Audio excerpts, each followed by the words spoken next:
Waspada, peredaran narkoba sasar buruh pelabuhan Samarinda. Polisi tangkap 3 pengedar. Wakil Menteri HAM tinjau dapur MBG Polres Singkawang yang layani 1.200 penerima.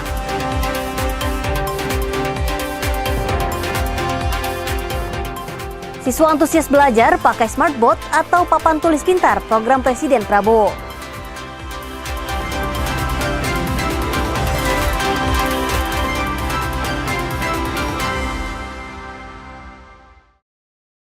Halo, selamat pagi saudara. Senang sekali Kompas Pagi dapat kembali hadir di hadapan Anda.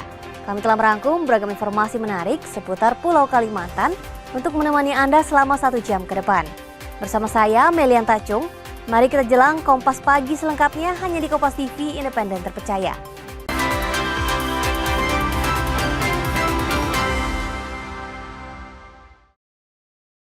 Kita ke informasi yang pertama, saudara, peredaran narkoba di Pelabuhan Samarinda, Kalimantan Timur kini semakin masif. Polisi menangkap 3 pengedar dengan puluhan paket sabu siap edar. 3 tersangka kasus peredaran narkoba ini ditangkap di kawasan Polsek Pelabuhan Samarinda saat hendak mengedarkan puluhan sabu yang berisi paketan kecil. MN, tersangka pertama, ditangkap dengan barang bukti 22 paket sabu beberapa waktu lalu.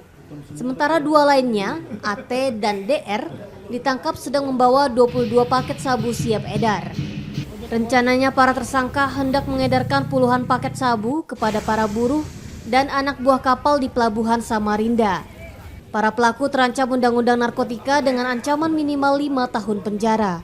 Ada 2 TKP penangkapan yang mana TKP ini masuk dalam wilayah kawasan pelabuhan, yang mana juga untuk penyebaran atau peredaran narkoba ini ditengarai untuk buru-buru pelabuhan maupun ABK kapal yang akan dibeli oleh pihak-pihak yang tidak bertanggung jawab, dan ini juga merupakan ungkapan sebanyak 2 kali ini mendapat atensi dari Bapak Kapolres. Dari Kalimantan Selatan, saudara, polisi menggerebek rumah produksi minuman keras atau miras oplosan di Jalan Melati, Banjarmasin. Ribuan botol miras disita. Seorang pria warga Banjarmasin berinisial AJ ditangkap setelah ketahuan membuat dan menjual minuman keras ilegal. Petugas mendatangi lokasi pada Senin malam dan menangkap AJ menyusul laporan dugaan produksi miras di kawasan Banjarmasin Timur. Dari penggerebekan ini, polisi menyita 1.300 botol miras oplosan dan 633 botol alkohol 70% sebagai bahan campuran.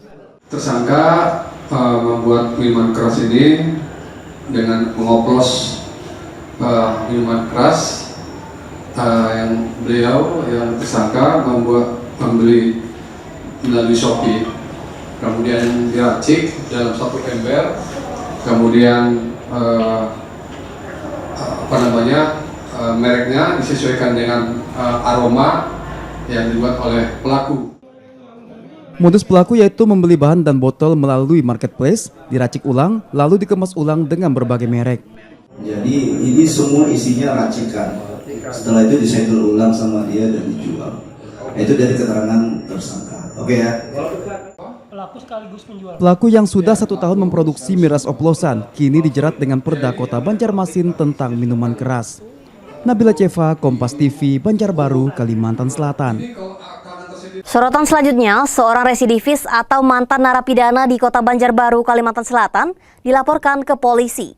Pelaporan tersebut terkait insiden penyiraman air keras hingga melempar batu ke rumah mantan istri. AG kembali berurusan dengan hukum setelah dilaporkan mantan istrinya ke Polres Banjarbaru atas dugaan tindak pidana pengancaman, perusakan, dan penganiayaan. AG merupakan residivis yang pada tahun 2022 terlibat pencurian kusen rumah dan pada 2025 kembali ditahan karena kasus pencurian motor. Saat melakukan perbuatannya, AG sedang menjalani masa cuti bersyarat. Peristiwa itu terjadi pada 6 November. Pelaku diduga menyiramkan air keras ke arah korban di warungnya, namun korban berhasil menghindar. Di hari-hari berikutnya, pelaku melempar kaca rumah korban berkali-kali, yakni pada tanggal 8, 13, dan 15 November 2025. AG dijerat 3 pasal berlapis termasuk penganiayaan, perusakan, dan pengancaman dengan ancaman 10 tahun penjara. Motif dari pelaku yang disampaikan itu adalah pelaku ini merasa sakit hati. Kenapa dia diceraikan?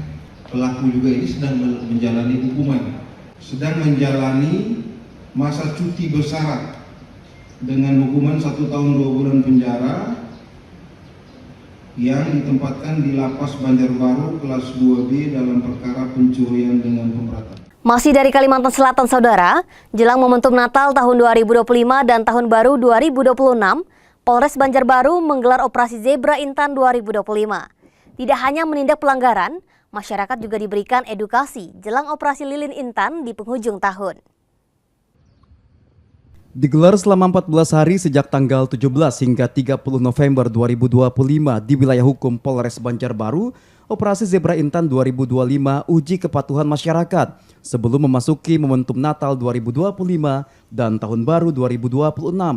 Operasi ini lebih menekankan tindakan humanis untuk menekan angka pelanggaran yang menyebabkan kecelakaan. Sejumlah pelanggaran yang menjadi prioritas yakni berkendara sambil memakai ponsel, pengendara di bawah umur, tidak memakai helm atau sabuk pengaman, dan melawan arus. Yang lebih diutamakan adalah tindakan-tindakan preventif humanis. Tetapi apabila ada pelanggaran-pelanggaran yang mengakibatkan fatalitas tinggi, ya, itu akan dilakukan tindakan represif secara manual maupun kita kedepankan melalui kegiatan-kegiatan penilangan melalui aplikasi ETLE. Operasi ini melibatkan personel gabungan termasuk dari Dinas Perhubungan Kota Banjarbaru. Pelanggaran yang masih menjadi perhatian yakni kendaraan overdimensi dan overload atau odol. Odol itu kan terjadi karena memang kedisiplinan dan ketaatan aturan tidak sesuai ya. Jadi ini kan sepaket gitu, selinier dengan kegiatan itu. Jadi kenapa jadi angkutan itu overdimensi, kenapa itu jadi overloading? Itu karena kesadaran terhadap kendaraan angkutan itu sendiri tidak benar gitu. Operasi Zebra menjadi upaya menyosialisasikan aturan lalu lintas sehingga diharapkan meningkatkan kesadaran masyarakat tertib berlalu lintas. Nabila Ceva, Kompas TV, Banjarbaru, Kalimantan Selatan. Usai jeda kami akan kembali hadir dengan informasi seputar polisi selidiki kasus anak tenggelam di waduk. Tetaplah bersama kami di Kompas Pagi.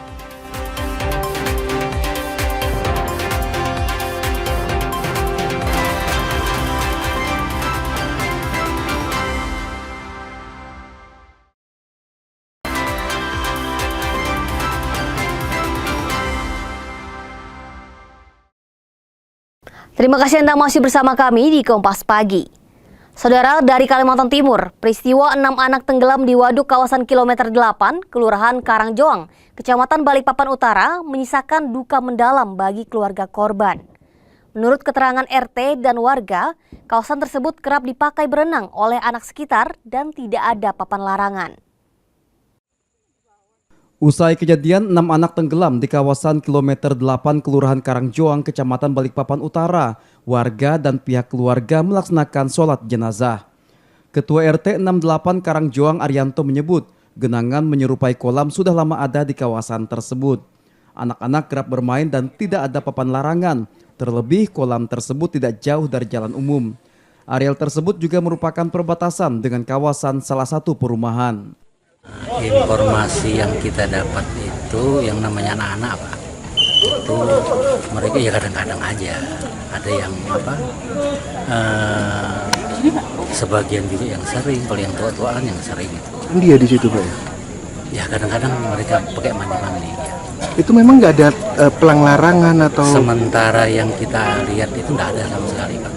Bahkan dari jalanan arah jalan pinggir jalan ini pun nggak ada pembatas.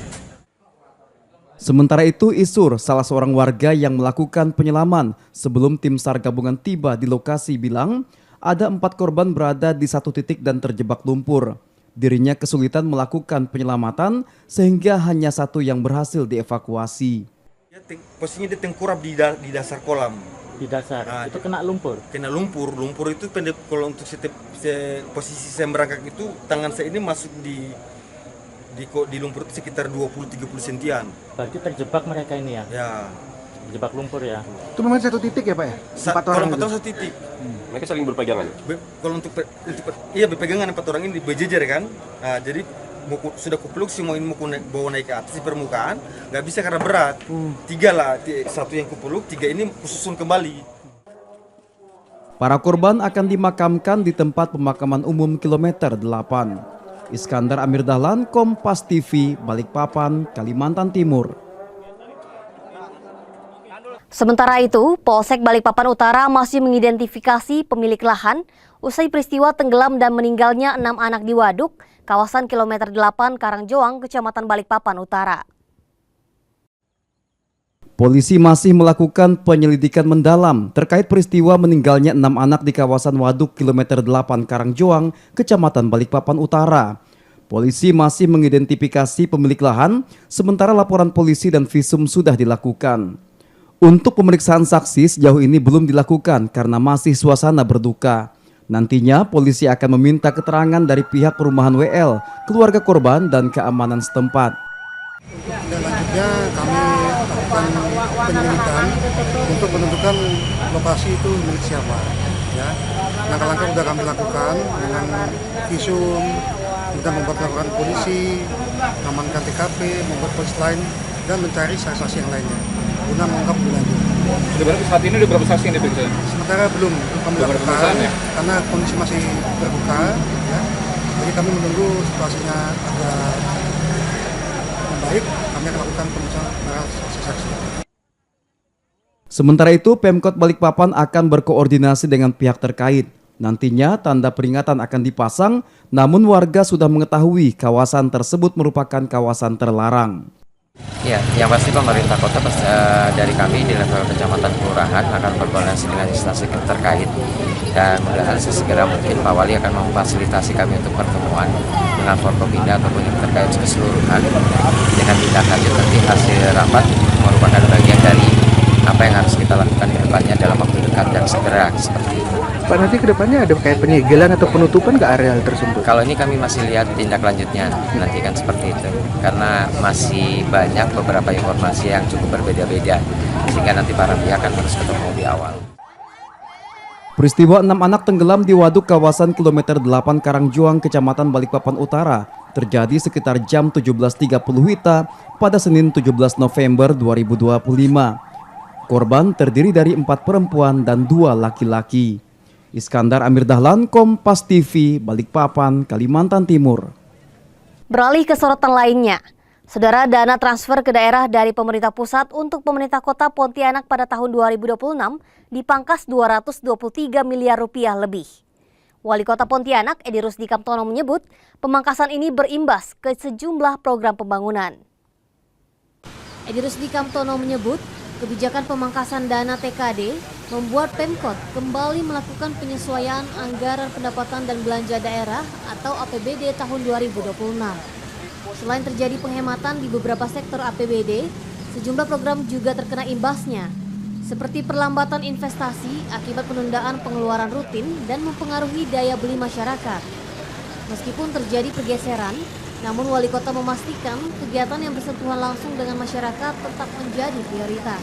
Dampaknya pasti ada karena itu akan memperlambat investasi kan, kegiatan program yang sudah kita susun kita tunda, kita kurangi penghematan. Kalau ada lakukan penghematan, ini berdampak juga terhadap inflasi atau daya beli kan di pasar jadi rendah, itu pasti ada. Nilainya Pak untuk kota nilainya per tahun ini 223 miliar 789 ribu rupiah. Sementara itu, Wakil Gubernur Kalimantan Barat, Krisantus Kurniawan menilai dana CSR atau tanggung jawab sosial perusahaan bisa membantu menekan dampak pemangkasan dana transfer ke daerah, khususnya dalam pembangunan infrastruktur. Wakil Gubernur Kalbar menyebut pemotongan dana transfer ke daerah tahun 2026 tidak masalah, karena banyak investasi di Kalbar dari sejumlah perusahaan baik sawit maupun pertambangan. Menurut Wagub, keberadaan perusahaan tersebut membuat pembangunan bisa dilakukan secara kolaboratif. Wagub juga meminta kepala daerah harus bisa mendorong perusahaan untuk membantu pembangunan daerah. 526 miliar tahun ini tidak menjadi persoalan apabila kita kreatif, kemudian kita kolaboratif. Kalbar ini memiliki banyak sekali investasi. Ada 1.000 lebih perusahaan perkebunan maupun tambang yang ada di sini. Kalau kita memiliki rasa empati dan menganggap Kalimantan Barat ini sebagai milik kita bersama, tentu kepedulian CSR bisa meringankan beban pemerintah. Informasi selanjutnya, pemerintah Kota Pontianak lebarkan Jalan Kaum Yosudarso. Tetaplah bersama kami di Kompas Pagi.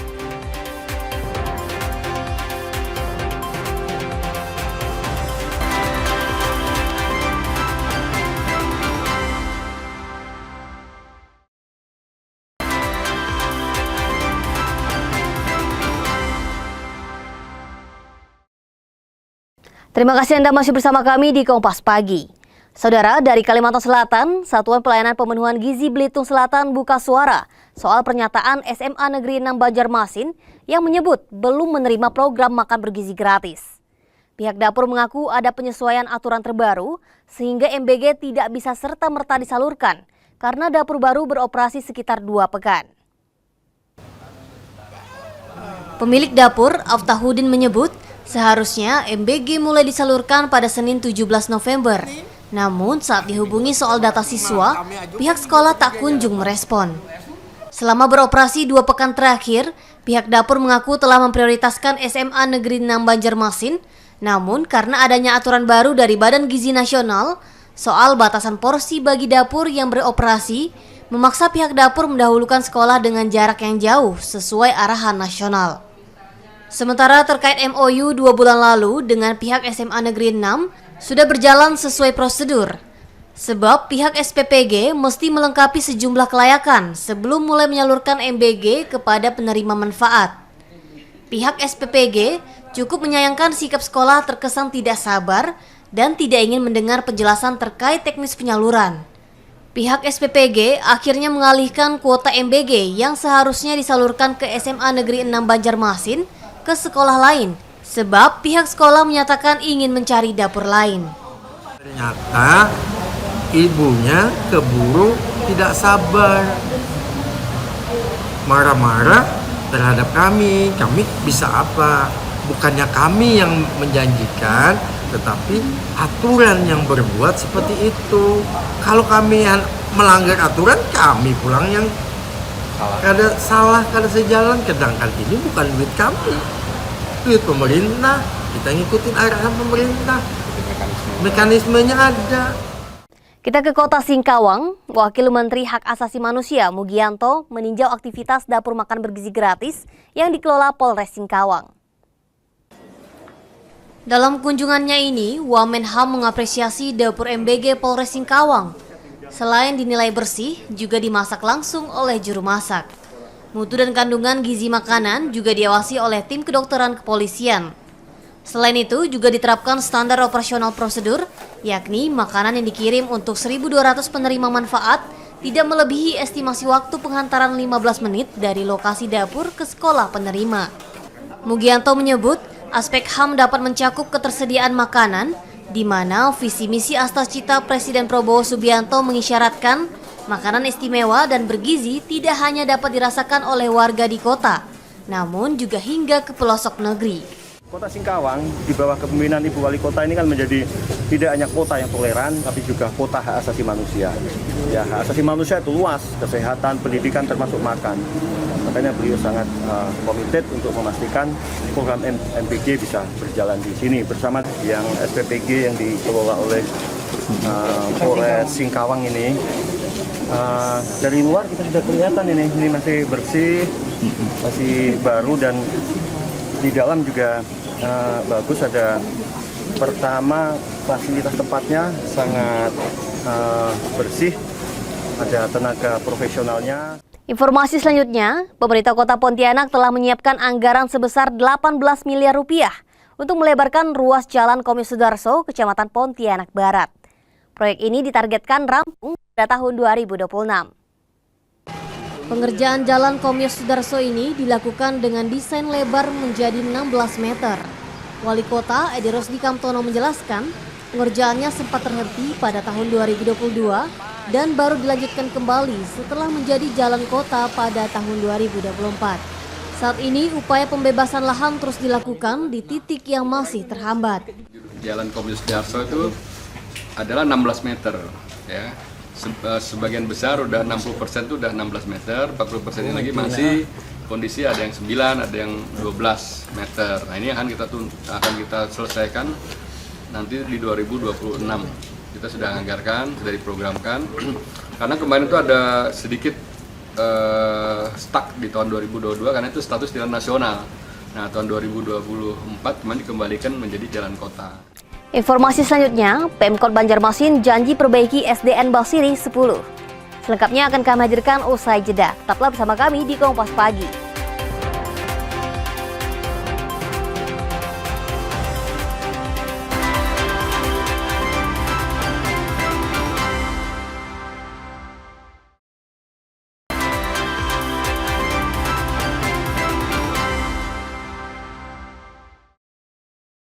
Terima kasih Anda masih bersama kami di Kompas Pagi. Saudara, pembangunan Bandara Ujo Bilang di Kabupaten Mahakam Ulu terus menunjukkan perkembangan positif. Keberadaan bandara diharapkan mampu membuka isolasi di wilayah pedalaman Kalimantan Timur. Bupati Mahakam Ulu, Angela Idang Belawan bilang, progres pembangunan bandara telah mencapai tahap akhir. Bisa dipastikan kehadiran bandara memberi dampak besar bagi aktivitas ekonomi, karena akan membuka isolasi warga pedalaman. Bandara ini ditargetkan mulai aktif secara bertahap pada awal tahun 2026 dan diproyeksikan menjadi akses utama transportasi udara, mengingat kondisi geografis wilayah yang didominasi sungai dan perbukitan. Jika warga Mahulu ingin ke Samarinda, harus melewati sungai dengan waktu tempuh rata-rata 13 jam. Namun jika sungai surut, maka harus lewat darat. Jika lewat darat, waktu tempuh bisa mencapai 16 jam. Bisa lebih lama jika hujan turun karena jalan berlumpur di beberapa titik. Saya yakin pasti senang kalau sudah ada pesawat yang bisa mendukung transportasi kita. Tinggal sebenarnya pagar keliling untuk di area udara dan daratnya. Jadi progres tadi sih mereka menargetkan untuk bangunan yang sedang dikerjakan di akhir tahun ini. Ya banter-banter nanti mungkin mereka akan minta adendum untuk penambahan waktu. Kalau memang cuaca kita kan kadang-kadang tidak bisa melihat kapan hujan, kapan terik matahari. Jadi mereka menyampaikan kalau paling penambahan waktu 50 hari. Kita beralih ke informasi soal ruang kelas Sekolah Dasar Negeri Basiri 10 Banjarmasin bolong, sehingga membuat siswa seringkali basah saat belajar. Pemerintah Kota Banjarmasin memastikan akan menindaklanjuti perbaikan sekolah secara bertahap. Kondisi ruang kelas Sekolah Dasar Negeri Basiri 10 Banjarmasin memprihatinkan dengan ruang kelas rusak dan berlubang. Setiap hujan turun, kelas pun dibasahi oleh air hujan. Beberapa peserta didik bilang sering basah saat sedang belajar. Mereka berharap atap ruang kelas dapat diperbaiki. Supaya tidak terganggu. Biasanya kalau hujan gimana? Ruang kelas Basah. Aktivitas jadi terganggu jadinya. Merespons hal ini, Sekretaris Daerah Kota Banjarmasin Iksan Budiman bilang proses perbaikan sekolah akan dilakukan bertahap dengan mempertimbangkan prioritas kondisi dan jumlah siswa. Karena sekali lagi kan ini bertahap. Itu mungkin itu jadi prioritas nanti tahun berikutnya. Tapi kita melihat dari berapa jumlah siswa yang ada di situ. Jadi dari jumlah siswa itu nanti akan kita lakukan menjadi prioritas atau tidak yang jelas. Nah tapi yang jelas disampaikan oleh Pak Wali Kota bahwa kita tidak ingin lagi rehab ringan tapi rehab berat. Sementara itu, Dinas Pendidikan Kota Banjarmasin menegaskan pihaknya tetap memberi perhatian terhadap kondisi bangunan SDN Basiri 10.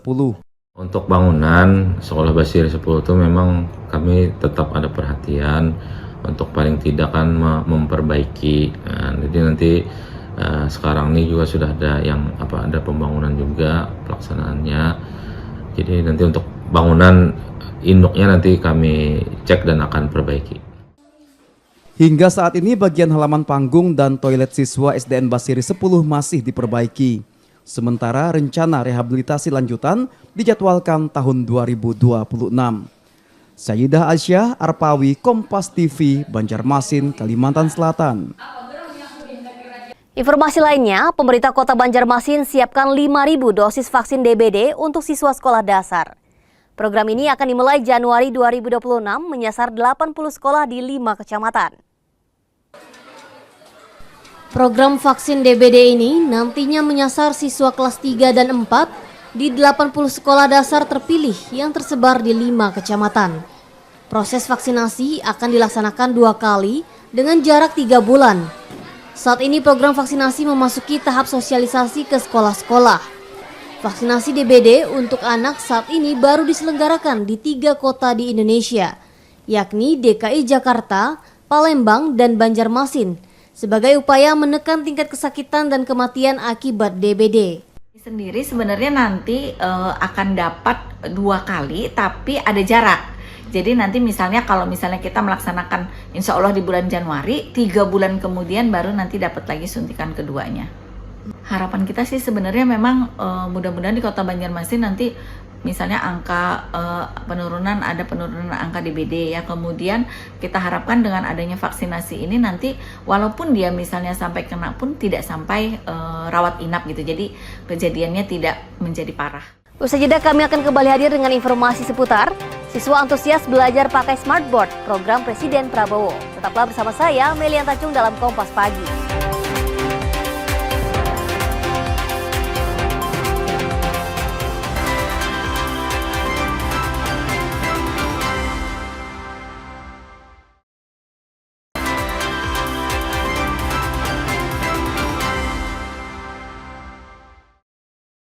Terima kasih Anda masih bersama saya, Melian Tacung dalam Kompas Pagi. Saudara, mahasiswa di Pontianak, Kalimantan Barat, soroti isu ketahanan pangan. Merespons hal ini, Dinas Ketahanan Pangan Provinsi Kalbar mendorong kolaborasi untuk melihat tantangan pangan secara lebih komprehensif. Sebanyak 160 peserta mengikuti seminar nasional tentang ketahanan pangan yang digelar di Kota Pontianak, Kalimantan Barat. Tak hanya dari Universitas Tanjung Pura, peserta juga dari Universitas Muhammadiyah Yogyakarta, Universitas Lampung, dan perwakilan NGO dari Filipina yang bergabung secara online atau daring.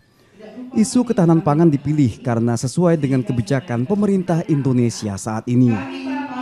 Mengapa mengambil tema ketahanan pangan? Yang pertama adalah karena di Indonesia sendiri sekarang lagi maraknya tentang isu ketahanan pangan, terutama berhubungan dengan kebijakan dari pemerintah sendiri. Kemudian dari mata kuliah kami itu ada membahas tentang SDGs yang isu ketahanan pangan ini cukup berdampak besar terhadap global atau isu global saat ini. Makanya kami memilih tema ketahanan pangan. Kepala Bidang Ketersediaan dan Sumber Daya Pangan Dinas Ketahanan Pangan Provinsi Kalbar, Supardi, mendorong mahasiswa mampu melihat perspektif dalam masalah pangan. Sementara soal ketahanan pangan Kalbar, menurut Supardi masih memerlukan dukungan, terutama dari segi alat dan mesin pertanian modern. Ya, kalau berkaitan dengan ketahanan pangan tentunya kita memang perlu support, terutama termasuklah salah satunya ada alat-alat mesin pertanian kita yang modern, sehingga jangan sampai nanti rantai pasok kita menjadi panjang, menyebabkan harga menjadi kurang terjangkau oleh masyarakat. Akan tetapi apabila dengan adanya alat-alat modern, sehingga tenaga kerja kita menjadi lebih mudah, sehingga dapat memangkas biaya operasional kita dalam rangka untuk mewujudkan ketahanan pangan. Kegiatan ini diharapkan dapat memberikan kontribusi pemikiran soal strategi penguatan ketahanan pangan di tingkat daerah dan nasional. Samsul Hardi, Kompas TV, Pontianak, Kalimantan Barat. Masih informasi seputar mahasiswa, saudara. Mahasiswa di Pontianak antusias mengikuti diskusi seputar jurnalistik dan teknologi kecerdasan buatan. Kegiatan ini untuk meningkatkan literasi media dan kemampuan menyaring informasi digital. Mahasiswa antusias mengikuti diskusi seputar jurnalistik dan teknologi kecerdasan buatan yang digelar BBC News bekerjasama dengan program studi ilmu komunikasi Fakultas Ilmu Sosial dan Ilmu Politik Universitas Tanjung Pura Pontianak karena kesadaran literasi informasi dan memahami peran jurnalis di era digital sangat penting. Lewat diskusi bertema cerita di balik layar dunia berita ini, mahasiswa diperkenalkan dasar-dasar jurnalistik, teknik penyajian informasi dan pemanfaatan teknologi AI dalam proses produksi berita. Saya melihat antusiasme luar biasa. Ini adalah kedua kalinya BBC Indonesia datang ke Pulau Kalimantan. Dan ini pertama kalinya kami ke Pontianak. Saya melihat antusiasme yang luar biasa. Mahasiswa sekarang usianya berkisar dari 18 sampai 24. Mereka mengonsumsi berita dari media sosial. Nah, bagaimana caranya BBC memberikan suatu sharing gitu ya, informasi, sharing knowledge tentang bagaimana kita, terutama Gen Z mahasiswa, bisa membedakan mana yang hoax, mana yang bukan gitu ketika mereka mengkonsumsi berita di media sosial. Lewat dialog ini, mahasiswa mendapatkan pengetahuan lebih dan bijak dalam menerima informasi. Bagus banget ya, tadi dari BBC Goes to Kampusnya aku jadi lebih tahu lagi nih gimana cara ngulik berita, kayak ngebeda ini mana yang hoax atau yang real. Kita juga bisa lebih mindful lah ya dalam menerima berita dan sebelum nge-broadcastingnya ke yang lain-lain. Nantinya, ilmu pengetahuan yang didapatkan lewat diskusi ini akan diimplementasikan mahasiswa dalam mata kuliah. Kami fokus ke mahasiswa IPUM juga sebagai calon jurnalis. Mereka bisa melihat di behind the scene-nya proses pembuatan berita, kemudian dipublikasikan oleh kemudian diedit oleh para editor juga gitu. Tapi untuk jurusan lain sebenarnya kami juga berharap bahwa kegiatan ini bisa membuat mereka melek media juga, melek terhadap dunia jurnalis juga, aware terhadap bahwa proses berita itu nggak semerta-merta muncul begitu saja gitu. Semua ada tahap, semua ada proses dan butuh skill yang cukup cukup kuat gitu untuk membuat suatu berita yang baik. Dialog sekaligus pelatihan ini menjadi langkah strategis mencetak generasi cerdas, kritis dan bijak dalam mengonsumsi serta menyebarkan informasi. Sucia Lucinda, Kompas TV, Pontianak, Kalimantan Barat. Informasi menarik lainnya dari Kalimantan Timur. Pembelajaran berbasis teknologi semakin dirasakan siswa di daerah. Di Kecamatan Muara Jawa, Kabupaten Kutai Kartanegara, siswa SMP Negeri 1 Muara Jawa mulai menerapkan pembelajaran dengan menggunakan smartboard, program dari Presiden Prabowo Subianto. Siswa-siswi di SMP Negeri 1 Muara Jawa terlihat antusias mengikuti pembelajaran pendidikan kewarganegaraan menggunakan smartboard atau papan tulis pintar.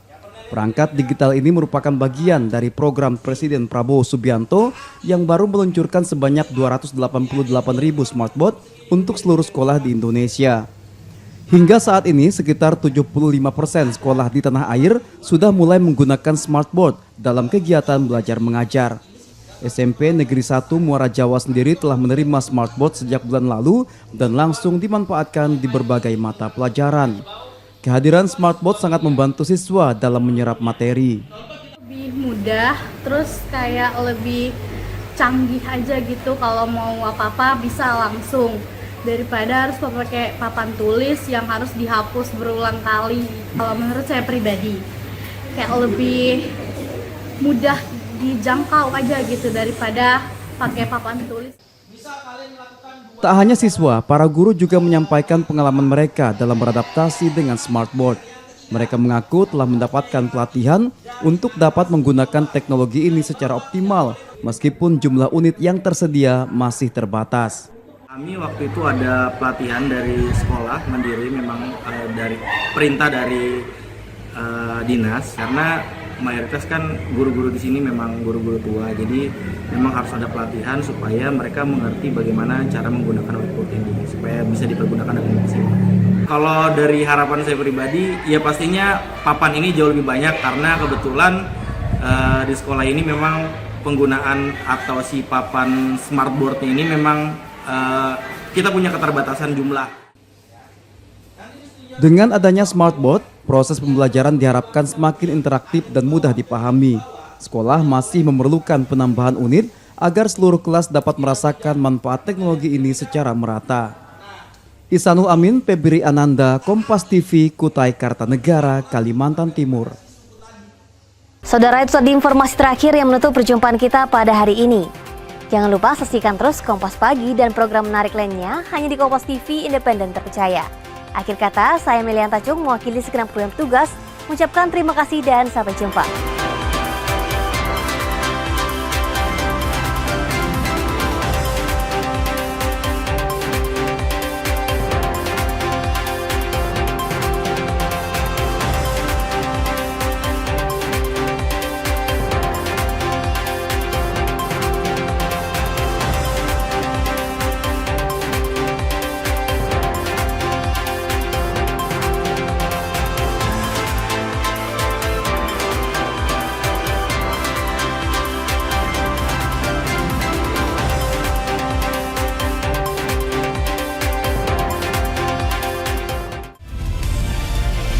Kompas TV, independen, terpercaya.